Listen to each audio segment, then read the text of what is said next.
Muito provavelmente vocês se lembram daquele trecho do Evangelho de São Lucas, bem lá no início, em que Nossa Senhora recebe a visita do anjo e o anjo diz a ela que vai conceber no ventre dela aquele que será o Salvador do povo. Quando o anjo fala no nome de Jesus, o Emanuel diz porque vai salvar o seu povo. Então Jesus veio a este mundo como nosso Salvador. Ele é o nosso Salvador. E sendo o nosso Salvador, nos veio indicar nele mesmo o caminho da salvação. Como era que ele fazia isso?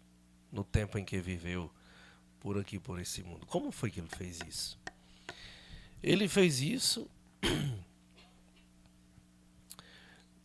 de diversas formas, né? Na realização dos milagres, dos sinais, enquanto estava por meio do povo, curando, e fez isso também pregando, por meio de parábolas, né? Hoje o Evangelho nos fala dessa parábola maravilhosa, não somente da parábola, mas também da explicação da parábola. Incrível. E essa parábola tem também, traz consigo essa indicação, né? A preocupação de Jesus nessa parábola é fazer com que quem a escute se salve. O problema, para mim, nessa parábola é exatamente o diabo, né? Que veio para impedir esse dinamismo da salvação na história da humanidade. Incrível, incrível isso.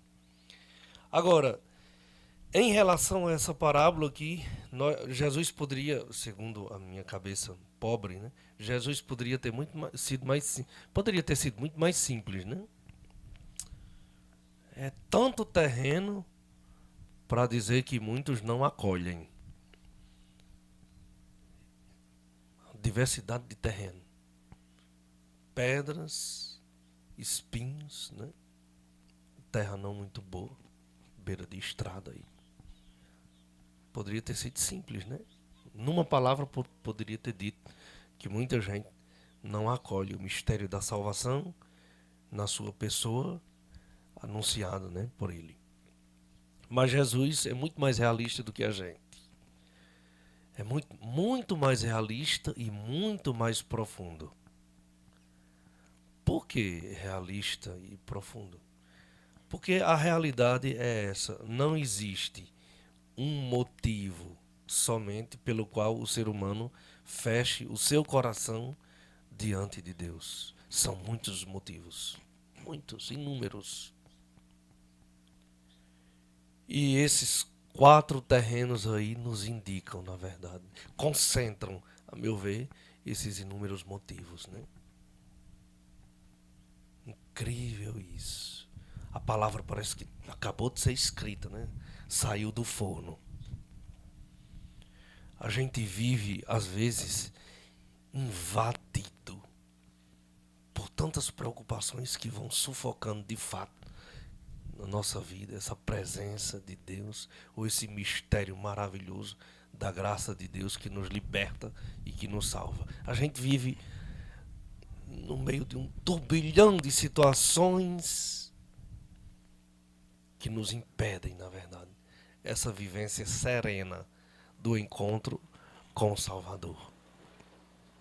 São preocupações, às vezes também desmotivações, né? Acolhem com alegria, mas depois não são capazes de perseverar. É o que acontece com muita gente, né? Que faz uma experiência maravilhosa com Jesus e depois volta atrás. Preocupação com as riquezas, né? Acho até interessante. Lá na Itália existe uma expressão do povo, né? Eu não sei se usa aqui, eu acho que eu não escutei ainda não. que é a preocupação do povo com o Deus dinheiro, né?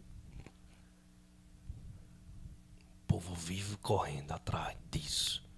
Claro que o dinheiro é uma coisa muito boa, disso a gente precisa para sobreviver na medida justa, né? Na medida necessária. Mas hoje em dia o dinheiro se tornou, na verdade, um Deus. E há quem mate, tire a vida dos outros, né? Para roubar o dinheiro. Às vezes nada, quase nada, a pessoa tem quase nada no bolso e perde a vida, né? Para um bandido. Essa história que nós estamos acompanhando aí nas redes sociais, né? Do Supremo Tribunal de Justiça, querendo legalizar o aborto. Nós não temos ideia de quantos milhões de dólares e euros são colocados nas mãos desse povo poderoso para legalizar esse tipo de situação aí. Nós não tem, olha, o dinheiro leva à morte. Vocês entendem? Entendem o frescor da palavra de Jesus? Aí lá pelo final existe o que há de positivo nessa palavra, que é o terreno bom. O coração disposto para acolher a novidade de vida que Jesus oferece. Tem disso também, viu? Basta olhar um pouquinho para trás. Vamos olhar para trás, olhe. Hoje, não, para trás no sentido histórico, né? Não no sentido geográfico ou físico, né? Digo, hoje nós estamos celebrando a memória de São Padre Pio, não é verdade? Quem foi o Padre Pio? Foi o terreno bom. O terreno bom. Diante de todas as dificuldades que enfrentou na vida, poderia muito bem ter voltado atrás, ter desistido, não ter se comprometido de forma nenhuma com o Evangelho. Mas as provas que ele viveu, e depois das provas, porque as provas são inerentes ao Evangelho, né? Mas as provas que ele viveu e depois as tentações diabólicas não foram suficientes para derrubá-lo ou desmotivá-lo de forma nenhuma. O homem teve que enfrentar o diabo, né? De carne e osso, né? Muitas vezes. A gente sabe disso, né? Pela história. Então, terreno bom, um coração disposto, um coração generoso. E se tornou para o mundo o reflexo da bondade de Deus, um anunciador do reino de Deus. Padre Pio. E hoje é sábado, né? Aí o que dizer do coração de Nossa Senhora? Ah, ali era o terreno perfeito. Deus encontrou espaço ali e realizou no mundo, e realiza ainda, por meio dela, grandes maravilhas. E nós reconhecemos nela, na verdade, né? Essa plenitude de docilidade e de generosidade ao mistério da palavra de Deus. Amados irmãos e irmãs, a nós, a liturgia da palavra deste dia nos deixa essa mensagem, recapitulando de forma bem sintética. Antes de tudo, somos convidados, todos convidados à salvação, a fazermos essa experiência de plenitude com o Senhor.